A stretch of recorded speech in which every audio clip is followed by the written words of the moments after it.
یعنی اللہ تعالیٰ کے علم، اللہ تعالیٰ کی حکمت ہماری عقل سے، ہماری سمجھ سے بالا تر ہے۔ اللہ تعالیٰ کی باتیں ہمیں سمجھ میں نہیں آتی، یعنی اللہ تعالیٰ کی حکمت جو اللہ تعالیٰ فیصلے کرتے ہیں، بہت سارے فیصلے ہوتے ہیں جو ہمیں سمجھ میں ہی نہیں آتے کہ اللہ تعالیٰ نے ایسا کیا کیوں، مگر آہستہ آہستہ وہ سارے راز کھلتے جاتے ہیں کہ اللہ تعالیٰ کی کتنی زیادہ حکمت تھی یہ سارے فیصلوں میں، اور ہم اللہ کا شکر ادا کرتے ہیں۔ اللہ تعالیٰ غیب کی باتوں کو جاننے والے ہیں۔ اللہ تعالیٰ کی کرسی آسمانوں میں اور زمین پر چھائی ہوئی ہے۔ مفسرین کے مطابق یہ کرسی اللہ تعالیٰ کا علم بھی ہو سکتی ہے، اللہ تعالیٰ کی حکمت بھی ہو سکتی ہے، اللہ تعالیٰ کی بادشاہت بھی ہو سکتی ہے، واللہ عالم، مگر جو بھی ہے اللہ تعالیٰ کی بادشاہت ساری کائنات پر چھائی ہوئی ہے۔ اللہ تعالیٰ کے علاوہ کوئی نہیں ہے جس کا حکم یہاں پہ چل سکے، اللہ تعالیٰ کے علاوہ کوئی بھی نہیں ہے جس کی بادشاہت یہاں چل سکے۔ ان دونوں کی حفاظت یعنی آسمانوں کی اور زمین کی حفاظت سے اللہ تعالیٰ تھکتے نہیں ہیں، وہ بلند مرتبہ ہیں اور عظمت والے ہیں۔ سبحان اللہ۔ اتنا پیارا انٹروڈکشن اللہ تعالیٰ نے اپنا کروایا ہمیں، اتنے پیارے انداز میں اللہ تعالیٰ نے اپنا تعارف کروایا کہ دیکھو اللہ تعالیٰ یہ ہیں جس کی تم کتاب پڑھنے جا رہے ہو، اس کتاب کو پڑھنے سے پہلے اس کے مصنف کے بارے میں جان لو کہ وہ کتنی بڑی پرسنالٹی ہے، کتنے بلند و بالا ہیں اللہ تعالیٰ، کیا مرتبہ ہے، کیا شان ہے اللہ تعالیٰ کی، تاکہ اللہ تعالیٰ کا کلام پڑھتے میں تمہیں پتہ ہو کہ اللہ نے لکھا ہے، کسی شک کی گنجائش نہیں ہے، کسی غلطی کی نعوذ باللہ گنجائش نہیں ہے۔ پورے دل کے ساتھ، پورے یقین کے ساتھ اس قرآن کو پڑھو انشاءاللہ تعالیٰ۔ یہ قرآن اس رب کا کلام ہے، اس میں سراسر ہدایت ہے، رحمت ہے، اور اسے پڑھنا سمجھنا ہم سب کے لیے نہایت ضروری ہے، کیونکہ زندگی گزارنے کے پورے اصول اللہ تعالیٰ نے اس میں بنائے۔ اگر ہم قرآن کو اس طرح نہیں سمجھیں گے جیسا حق ہے اس کا، تو جانوروں میں اور انسانوں میں کوئی فرق نہیں رہ جاتا ہے، کیونکہ بغیر رولز اینڈ ریگولیشنز کے زندگی تو جانور ہی گزارتے ہیں۔ یہ کلام کوئی مذاق بات نہیں ہے، انسان انتہائی سنجیدہ ہے، انتہائی سنجیدہ باتیں ہیں، انسان کی پوری زندگی اس پہ ڈپینڈ کرتی ہے، مرنے کے بعد کی زندگی اس پہ ڈپینڈ کرتی ہے۔ تو اللہ تعالیٰ ہم سب کو اس کلام کو اسی سنجیدگی سے پڑھنے اور سننے کی توفیق عطا فرمائے جتنی سنجیدہ یہ باتیں ہیں۔ جب تک اس کلام کو اپنے دل سے نہیں سنتے نا، یہ کلام دل پہ اثر نہیں کرتا۔ جب تک ہم اللہ تعالیٰ سے ہدایت طلب نہیں کرتے نا، ہدایت نہیں ملتی۔ ہم سب کو اللہ تعالیٰ توفیق دے کہ اللہ تعالیٰ نے جیسا اسے پڑھنے کا حق رکھا ہے، اللہ تعالیٰ ہم اسے ویسے ہی پڑھیں انشاءاللہ تعالیٰ، بالکل ویسے ہی اس کو ہم پڑھ سکیں، ویسے ہی اسے سمجھ سکیں انشاءاللہ تعالیٰ۔ حضرت عمر رضی اللہ تعالیٰ عنہ فرماتے ہیں کہ رسول اللہ صلی اللہ علیہ وسلم نے فرمایا، تم میں سب سے بہتر وہ ہے جو قرآن سیکھے اور اس کی تعلیم دے۔ ہم سب کو اللہ تعالیٰ ہمیشہ قرآن کا اسٹوڈنٹ رکھے، ہمیشہ بہترین طریقے سے قرآن پڑھنے والا اور پھر آگے انشاءاللہ قرآن سیکھنے والا، سکھانے والوں میں شامل فرمائے انشاءاللہ۔ اقوہ بن عامر کہتے ہیں کہ رسول اللہ صلی اللہ علیہ وسلم گھر سے نکل کر تشریف لائے، ہم صفہ کے چبوترے پر موجود تھے۔ آپ صلی اللہ علیہ وسلم نے فرمایا، تم میں سے کون یہ پسند کرتا ہے کہ روزانہ بطحان یا عقیق کی وادی میں جائے اور وہاں سے بغیر کسی گناہ اور قطع رحمی کے 2 بڑے بڑے کوہان والی اونٹنیاں لے آئے؟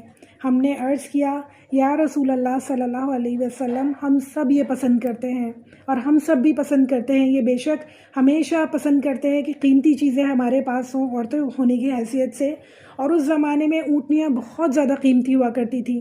تو اللہ تعالیٰ کے رسول یہی مثال دے رہے ہیں کہ کون چاہتا ہے کہ بہت ہی قیمتی والی اونٹنیاں لے آئے؟ تو سب صحابہ کرام نے کہا، اللہ تعالیٰ کے رسول ہم پسند کرتے ہیں۔ تو رسول اللہ صلی اللہ علیہ وسلم نے فرمایا، پھر تم میں سے کوئی شخص صبح مسجد میں کیوں نہیں جاتا کہ وہ اللہ تعالیٰ کی کتاب کی 2 آیتیں سیکھے یا ان کی قرات کرے، تو اس کے لیے ان 2 اونٹنیوں سے زیادہ بہتر ہے۔ سبحان اللہ۔ اللہ تعالیٰ ہم سب کو توفیق دے کہ ہم روزانہ کم سے کم 2 آیتیں ضرور سیکھیں، 2 آیتیں ضرور ان کا مفہوم سیکھیں، ان کا ترجمہ سیکھیں، اور پھر انشاءاللہ انہیں آگے پہنچائیں تاکہ ہمارا یہ فرض بھی پورا ہو انشاءاللہ۔ تو انشاءاللہ اس نیت کے ساتھ ہم یہ کلاس شروع کرتے ہیں کہ اللہ تعالیٰ اس کے ذریعے سے ہمیں بہت بہترین اجر اور بہت بہترین ہدایت عطا فرمائیں گے انشاءاللہ جب ہم اللہ تعالیٰ کے پاس جائیں آخرت میں تو بہت سارا اجر، احد کے پہاڑ کے برابر اجر ہم اپنے ساتھ لے کے جائیں انشاءاللہ تعالیٰ۔ رسول اللہ صلی اللہ علیہ وسلم نے فرمایا، روزہ اور قرآن قیامت کے دن انسان کی شفاعت کریں گے، یعنی روزہ اللہ تعالیٰ سے کہے گا کہ میں نے اسے تیری خاطر کھانے پینے سے روکا، میری شفاعت اس کے حق میں قبول فرما لے. اور قرآن کہے گا میں نے اسے رات کو سونے نہیں دیا، میری شفاعت اس کے حق میں قبول فرما لے. الحمدللہ بہنوں، رمضان کا مہینہ ہے، ہر ایک کو موقع ملتا ہے طویل قرأت سننے کا، پڑھنے کا. تو انشاءاللہ اس دفعہ ہم اس نیت سے قرآن کی تلاوت سنیں گے، پڑھیں گے کہ انشاءاللہ آخرت میں قیامت کے دن یہ ہماری شفاعت فرمائے. انشاءاللہ اللہ تعالیٰ روزے اور قرآن دونوں کی شفاعت قبول کرتے ہیں، ان کی شفاعت مانی جاتی ہے. یہ اپنے پڑھنے والوں کے حق میں بحث کرتے ہیں اور ان کی تصدیق کی جاتی ہے. حضرت جابر رضی اللہ تعالیٰ عنہ فرماتے ہیں کہ نبی صلی اللہ علیہ وآلہ وسلم نے فرمایا کہ قرآن سفارش کرے گا اور اس کی سفارش مانی جائے گی اور اس کی تصدیق کی جائے گی. جس نے اسے اپنے سامنے رکھا تو اسے جنت کی طرف رہنمائی ملے گی. یعنی جس نے اپنے سامنے رکھا، اسے سمجھا، سیکھا، پڑھا اور پھر اس کے مطابق اپنی زندگی گزاری انشاءاللہ، تو اسے جنت انشاءاللہ لازمی ملے گی. اور جس نے اسے اپنے پیٹھ پیچھے رکھا تو یہ اسے ہانک کر جہنم کی طرف لے جائے گا. اللہم لا جعلنا منہم، اللہ ایسے لوگوں میں ہمیں کبھی شامل نہ فرمائے جو قرآن کو بھول جاتے ہیں، جو قرآن کو سیکھنا نہیں چاہتے، امپورٹنس نہیں دیتے، اللہ کی آیات کو اگنور کرتے ہیں اور پھر انہیں پڑھتے نہیں ہیں، سمجھتے نہیں ہیں. اللہ ایسے لوگوں میں ہمیں کبھی شامل نہ فرمائے. قرآن پڑھتے ہوئے یہ نیت رکھیں گے ہم انشاءاللہ، ہمیشہ رکھنی چاہیے کہ ہم فرشتوں کی مجلس میں موجود ہیں، کیونکہ اللہ تعالیٰ نے فرمایا میں اپنے بندوں کے گمان کے ساتھ ہوں. جب وہ مجھے اپنے دل میں یاد کرتا ہے تو میں اسے بھی اپنے دل میں یاد کرتا ہوں، اور جب وہ مجھے مجلس میں یاد کرتا ہے تو میں اس سے بہتر فرشتوں کی مجلس میں اسے یاد کرتا ہوں. اور اگر وہ مجھ سے ایک بالش قریب آتا ہے تو میں ایک ہاتھ اس کے قریب آ جاتا ہوں، اگر وہ مجھ سے ایک ہاتھ قریب آتا ہے تو میں اس سے 2 ہاتھ قریب آ جاتا ہوں، اور اگر وہ میری طرف چل کر آتا ہے تو میں اس کے پاس دوڑ کر آ جاتا ہوں. سبحان اللہ، کتنے رحمان رحیم ہیں ہمارے اللہ، کتنی خوبصورت اللہ تعالیٰ نے یہ بات بتائی ہمیں کہ ہم اللہ تعالیٰ کو یاد کریں، اپنی مجلسوں میں یاد کریں تو اللہ تعالیٰ ہمیں اپنی فرشتوں کی مجلسوں میں یاد کرتے ہیں. تو انشاءاللہ اس نیت کے ساتھ ہم پڑھیں گے کہ ہم اپنی مجلس میں اللہ کو یاد کریں، اللہ تعالیٰ اپنی فرشتوں کی مجلس میں ہمیں یاد کریں انشاءاللہ.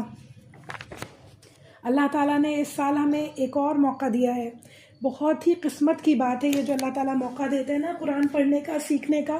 اتنی زندگیاں گزر جاتی ہیں اور ہم صرف 30 پاروں کا اس طرح ترجمہ تفسیر نہیں پڑھ پاتے ہیں جس طرح اس کا حق ہے. بہت ہی افسوس کی بات ہے، ایک مسلمان ہونے کی حیثیت سے بہت ہی کم عمل ہے جو ہم کرتے ہیں.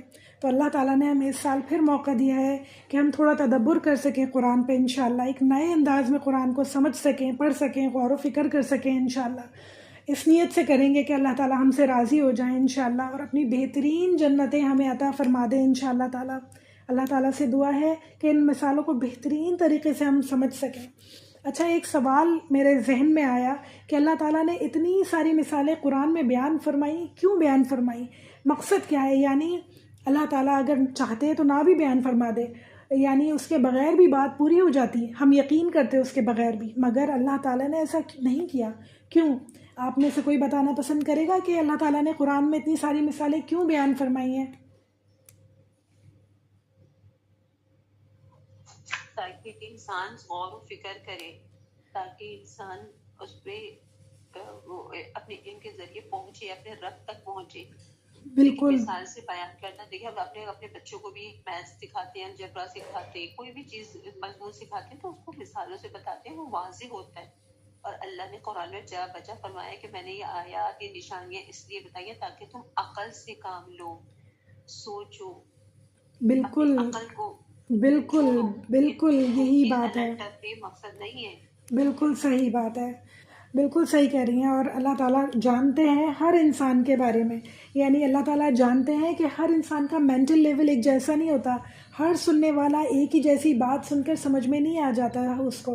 ایک ماں ہونے کی حیثیت سے ہم دیکھتے ہیں نا کہ ہمارے سب بچوں کے ذہن الگ الگ ہوتے ہیں، کسی کو سیدھی بات سمجھ میں آ جاتی ہے، کسی کو بات کو گھما پھرا کے سمجھانا پڑتا ہے، کسی کو جلدی آ جاتی ہے، کسی کو بہت دیر میں سمجھ میں آتی ہے. اسی طرح اور سمجھدار مائیں کیا نظر رکھتی ہیں بچوں کے اوپر کہ کس کو کس طرح بات سمجھ میں آئے گی اور ویسے ہی سمجھانے کی کوشش کرتی ہیں. اللہ تعالیٰ کو اچھی طرح پتہ ہے، اللہ تعالیٰ ہمارے خالق ہیں، ہمارے مالک ہیں، رگ رگ سے واقف ہے انسان کی کہ کون سی بات کسے کس طرح سمجھ میں آئے گی۔ اللہ تعالیٰ جانتے ہیں یہ بات کہ اللہ تعالیٰ کی آڈینس میں ہر طرح کے لوگ موجود ہیں، کم پڑھے لکھے، بغیر پڑھے لکھے، بہت زیادہ پڑھے لکھے، ٹین ایجرز بھی ہیں، بزرگ بھی ہیں، سب کے مینٹل لیول الگ ہیں، سب کی سوچنے سمجھنے کی صلاحیتیں الگ ہیں۔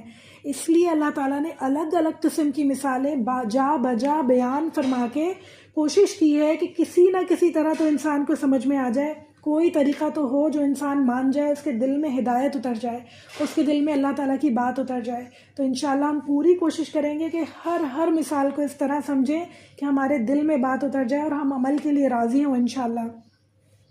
آسمانوں اور زمین کی مثالیں دے کے اللہ تعالیٰ نے سمجھایا۔ بہت سارے لوگ نیچر سے محبت کرتے ہیں تو اللہ تعالیٰ نے اسی طرح سمجھایا، پھول، درخت، چاند، ستاروں پر غور کرنے کو کہا، سوچنے سمجھنے پہ مجبور کر دیا کہ یہ ساری چیزیں خود بخود پیدا نہیں ہوئی ہیں، کسی نہ کسی نے تو انہیں پیدا کیا ہے، کوئی نہ کوئی طاقت تو ہے جس نے یہ ساری چیزیں بنائی ہیں۔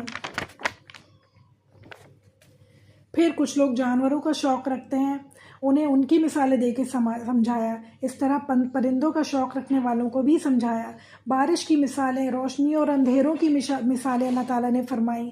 یعنی ہر طرح کی مثالیں ہم قرآن میں پڑھیں گے انشاءاللہ تعالیٰ۔ جو چیزیں ہمیں نظر نہیں آتی ہیں نا، ان کی مثالیں اللہ تعالیٰ نے اس طرح دی ہیں کہ جیسے جو چیزیں ہمیں نظر آتی ہیں ان کے ذریعے سے اللہ تعالیٰ نے مثال میں ہمیں سمجھایا ہے کہ اس کی مثال دے کے سمجھو، جو چیز نظر نہیں آ رہی وہ ایسی ہوگی یقیناً۔ تو اللہ سے امید ہے کہ اللہ تعالیٰ ہمارے دل کھول دے، ہمیں سمجھنے سوچنے کی طاقت دے انشاءاللہ تعالیٰ۔ اور اللہ تعالیٰ کی شان دیکھیے کہ وہ ہم سے زبردستی کرنا نہیں چاہتا۔ اللہ تعالیٰ چاہتے تو زبردستی ہر انسان ہی مان لے آتا، بلکہ اللہ تعالیٰ تو ہم سے یہ چاہتے ہیں کہ ہم سوچیں سمجھیں، اپنی عقل کو استعمال کریں، غور و فکر کریں اور اپنے دلوں سے راضی ہوں، اپنی سوچ سمجھ سے راضی ہوں انشاءاللہ اللہ تعالیٰ کے دین پہ عمل کرنے کے لیے۔ اللہ تعالیٰ نے طرح طرح کی مثالیں بیان فرمائی اس لیے تاکہ کوئی یہ نہ کہہ سکے آخرت میں کہ میری سمجھ میں نہیں آیا، اللہ تعالیٰ آپ نے میرے ذہن کے مطابق تو بات ہی نہیں کی تھی۔ اس لیے اللہ تعالیٰ نے ہر مثال الگ الگ طرح کھول کے بیان فرمائی۔ اللہ تعالیٰ ہمیں سمجھنے کی طاقت عطا فرمائے انشاءاللہ۔ اللہ تعالیٰ جسے چاہتا ہے اسے ویسے ہی نصیحت عطا فرماتا ہے۔ اللہ تعالیٰ ہم سب کو جہنم کی اور آگ سے بچائے انشاءاللہ تعالیٰ، سمجھنے والوں میں شامل فرمائے، تدبر کرنے والوں میں شامل فرمائے انشاءاللہ تعالیٰ۔ سب سے پہلے ہم نیت کریں گے کہ انشاءاللہ تعالیٰ اللہ کی بات سنیں گے، اللہ کی بات پہ عمل کریں گے انشاءاللہ۔ ابن تیمیہ رضی اللہ تعالیٰ عنہ فرماتے ہیں، جو شخص قرآن کے ساتھ تدبر کے ساتھ پڑھتا ہے تاکہ اسے ہدایت حاصل ہو جائے تو اس کے لیے حق کا راستہ واضح ہو جاتا ہے، یعنی اسے ہدایت نصیب ہو جاتی ہے۔ یاد رکھیں اللہ تعالیٰ کی رحمت اس کتاب سے جڑی ہوئی ہے۔ اگر ہم چاہتے ہیں کہ اللہ تعالیٰ کی رحمت ہمیں نصیب ہو تو ہمیں بھی اس قرآن سے جڑنا ہوگا انشاءاللہ۔ اللہ تعالیٰ نے فرمایا، اس بے حد رحیم اور نہایت مہربان رب کی طرف سے نازل کردہ ہے یہ کتاب۔ اللہ تعالیٰ خود کہہ رہے ہیں بے حد رحیم، یعنی رحم کی کوئی حدود نہیں ہے اللہ تعالیٰ کے پاس، مہربانی کی کوئی انتہا نہیں ہے اللہ تعالیٰ کے پاس، بے انتہا رحیم ہے۔ صرف پہل ہمیں کرنی ہوگی، پہلا قدم ہمیں اٹھانا ہوگا انشاءاللہ، پھر اللہ تعالیٰ کی رحمت، اللہ تعالیٰ کی مہربانی ہمیشہ ہمارے ساتھ رہے گی انشاءاللہ۔ حضرت ابو ہریرہ رضی اللہ تعالیٰ عنہ فرماتے ہیں، رسول اللہ صلی اللہ علیہ وسلم نے فرمایا، جو لوگ اللہ تعالیٰ کے گھروں میں سے کسی گھر میں قرآن کی تلاوت کرتے ہیں اور اس کی تعلیم میں مصروف ہوتے ہیں، ان پر سکینت نازل ہوتی ہے، یعنی ان کے دل سکون میں آ جاتے ہیں، ان کے ذہن سکون میں آ جاتے ہیں، انہیں رحمتیں ڈھانک لیتی ہیں اور فرشتے انہیں گھیر لیتے ہیں، اور اللہ تعالیٰ کا ذکر اپنے پاس موجود فرشتوں میں کرتے ہیں۔ یعنی سبحان اللہ، ہم سب کتنے خوش نصیب لوگ ہیں۔ اس وقت ہزاروں لوگ ایسے ہیں جو روزہ رکھ کے سو رہے ہوں گے، انہیں قرآن کلاسز اٹینڈ کرنے کا کوئی شوق نہیں ہے، انہیں قرآن سیکھنے کا کوئی شوق نہیں ہے۔ اللہ تعالیٰ کا ہزاروں لاکھوں شکر ہے کہ اللہ تعالیٰ نے ہمیں ان لوگوں میں شامل فرمایا جو قرآن سیکھنے کا شوق رکھتے ہیں۔ اللہ تعالیٰ کا بہت شکر ہے۔ قرآن پڑھنا صرف پڑھنا ہی نہیں ہے، اللہ تعالیٰ سے مناجات کا، دعاؤں کا طریقہ بھی ہے۔ یعنی قرآن پڑھیں گے اللہ تعالیٰ اس طرح پڑھیں گے انشاءاللہ کہ جیسے اللہ تعالیٰ ہم سے باتیں کر رہے ہوں، دل ہی دل میں اللہ تعالیٰ سے باتیں کریں گے انشاءاللہ قرآن پڑھتے میں۔ جہاں کہیں عذاب کا ذکر ہو تو انشاءاللہ عذاب سے پناہ مانگیں گے، دل ہی دل میں آگ کا، جہنم کا تصور کریں گے اور اللہ تعالیٰ کی پناہ طلب کریں گے۔ جہاں ہدایت کی بات ہو تو ہدایت مانگیں گے، جیسے کوئی بچہ بچہ اپنی ماں سے ضد کرتا ہے نا، بالکل ویسے ہی اللہ تعالیٰ سے گڑ گڑا کر خاموشی سے دل ہی دل میں انشاءاللہ ہمیں ضد کرنی ہوگی کہ اللہ تعالیٰ ہمیں معاف کر دیجئے، بچا لیجئے، ہمیں پناہ دے دیجئے اس جہنم کی آگ سے، اس قبر کے عذاب سے میرے اللہ۔ تو ہم دیکھیں گے آہستہ آہستہ میں اللہ تعالیٰ کا قرب محسوس ہونے لگے گا۔ جب ہم دل میں اللہ تعالیٰ سے باتیں کرتے ہیں نا تو اللہ تعالیٰ ہمارے قریب ہو جاتے ہیں، اللہ تعالیٰ کی محبت باقاعدہ محسوس ہونی شروع ہو جاتی ہے۔ جب ہم منافقت کی بات پڑھیں تو اس سے پناہ مانگیں، اللہ تعالیٰ سے پناہ مانگیں کہ اللہ تعالیٰ ایسے لوگوں میں ہمیں کبھی شامل نہ فرمائے۔ جنت کا ذکر ہو تو اس کا تصور کریں، بڑے بڑے خوبصورت محلات، باغات، خوبصورت موسم، اور پھر بہت ہی خوبصورت ایک ذکر کیا ہے اللہ تعالیٰ نے، ولدان مخلدون۔ ہم خواتین ہونے کی حیثیت سے تھک جاتے ہیں، سارا دن گھر میں کام کرتے کرتے، چیزوں کو مینج کرتے کرتے، اور اللہ تعالیٰ یہاں کہہ رہے ہیں کہ وہاں پہ چھوٹے چھوٹے بچے ہوں گے کام کرنے والے، کوئی کام نہیں کرنا پڑے گا جنت میں۔ عورتیں یہ سوچتی ہیں جنت میں سارے ہیں تو مزے آدمیوں کے، عورتوں کے لیے کیا ہے؟ تو اللہ تعالیٰ نے کہا ہے چھوٹے چھوٹے کام کرنے والے بچے ہوں گے، اور وہ تمہیں کبھی کوئی کام نہیں کرنے دیں گے، ہر چیز تمہیں تمہاری خواہش کے مطابق ملے گی۔ پھر خوبصورت لباس کا ذکر ہے، وہ بھی خواتین کے لیے ہے، ہر طرح کا لباس وہاں پہ ملے گا، نور سے روشن لباس انشاءاللہ تعالیٰ ملے گا۔ میرے جب خیال میں آتی ہے یہ بات تو بڑی بڑی میکسیز چمکتی ہوئی اور نور کی بنی ہوئی، اتنی خوبصورت کہ انسان کی سوچ ہے، تو انشاءاللہ تعالیٰ وہ ملیں گی۔ مختلف قسم کے کھانوں کا ذکر اللہ تعالیٰ کرتے ہیں، اور ان تمام باتوں کو خیال ملا کے دل میں ان تمام باتوں کا ذکر یعنی سوچ کے خوب دل کی گہرائی سے جنت طلب کریں، اپنے اعمال ایسے کرنے کی توفیق طلب کریں کہ اللہ تعالیٰ ہمیں جنات النعیم عطا فرما دے انشاءاللہ۔ خاموشی سے اللہ تعالیٰ سے ضد کریں انشاءاللہ تعالیٰ، انشاءاللہ اللہ تعالیٰ ضرور عطا فرمائیں گے، ضرور عطا فرمائیں گے۔ اللہ تعالیٰ کے دوست بن جائیں، چلتے پھرتے اپنی خواہشات، اپنی فکرات، اپنی شکایتیں، اپنے مسئلے اللہ تعالیٰ سے بیان کریں، ان کا حل طلب کریں اللہ تعالیٰ سے، صحیح فیصلہ کرنے کی توفیق طلب کریں اللہ تعالیٰ سے، انشاءاللہ ضرور ملے گی۔ آپ دیکھیں گے کہ اللہ تعالیٰ کے علاوہ کسی کی ضرورت باقی نہیں رہے گی، کسی سے کہنے کی ضرورت باقی نہیں رہے گی، دل ہمیشہ بالکل ہلکا، بالکل پرسکون رہے گا۔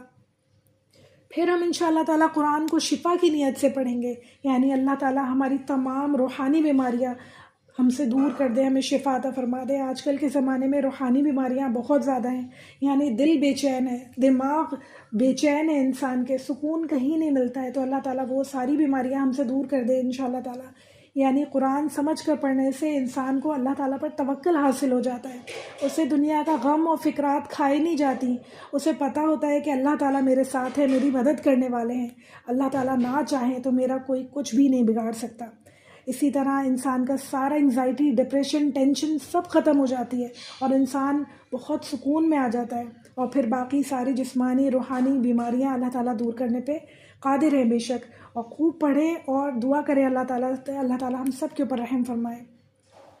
پھر عمل کے لیے ہمیں کمر کس لینی ہوگی، صرف قرآن آج یہ پڑھ کے ہمیں بند نہیں کر دینا ہے، ہمیں انشاءاللہ پکا سوچنا ہے کہ ہم جو پڑھیں گے اس پہ عمل کریں گے انشاءاللہ، اپنی زندگیوں میں اسے ہم نافذ کریں گے انشاءاللہ تعالیٰ۔ ابن مسعود رضی اللہ تعالیٰ عنہ فرماتے ہیں، قسم ہے اس ذات کی جس کے قبضے میں میری جان ہے، قرآن کریم کا حق یہ ہے کہ انسان اس کے حلال کو حلال جانے اور حرام کو حرام جانے، اور اسے ایسے پڑھے جیسے اللہ تعالیٰ نے اسے نازل فرمایا ہے۔ انشاءاللہ کلمے کو اس کی جگہ سے نہ بدلے اور آیات کی وہ تفسیر نہ کرے جو اس کی حقیقی تفسیر نہیں ہے۔ اللہ تعالیٰ ہم سب کو توفیق دے، اور خاص طور پہ ان لوگوں کو جو دورہ قرآن کروا رہے ہیں اور جو کچھ سمجھا رہے ہیں، جن میں بھی شامل ہوں، کہ بالکل اسی طرح آیات کی تفسیر کی جائے جس طرح اللہ تعالیٰ نے اسے بیان فرمایا ہے انشاءاللہ تعالیٰ۔ اللہ تعالیٰ سے امید ہے کہ آج جس طرح سب نے شرکت کی ہے، پورے بقیہ 14 دن بھی سب لوگ اسی طرح شرکت کریں گے۔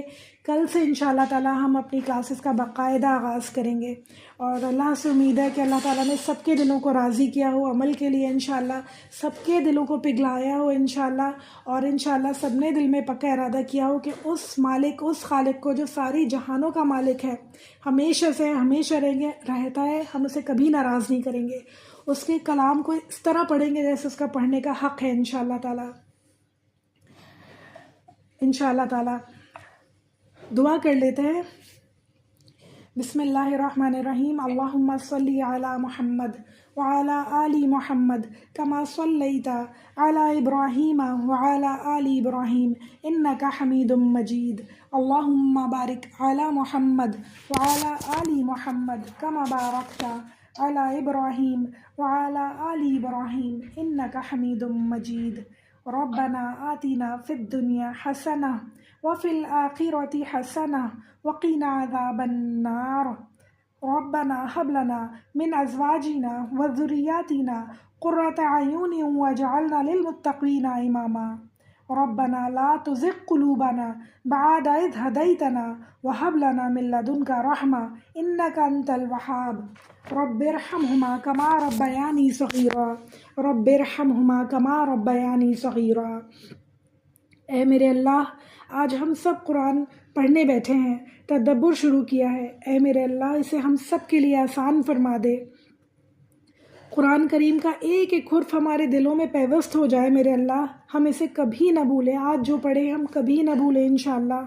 میرے آقا بلند ہیں، ہمیشہ سے ہیں اور ہمیشہ رہنے والے ہیں، ہم فنا ہو جانے والے ہیں اللہ، ہم ختم ہو جانے والے ہیں، میرے مالک آپ ہمیشہ رہنے والے ہیں۔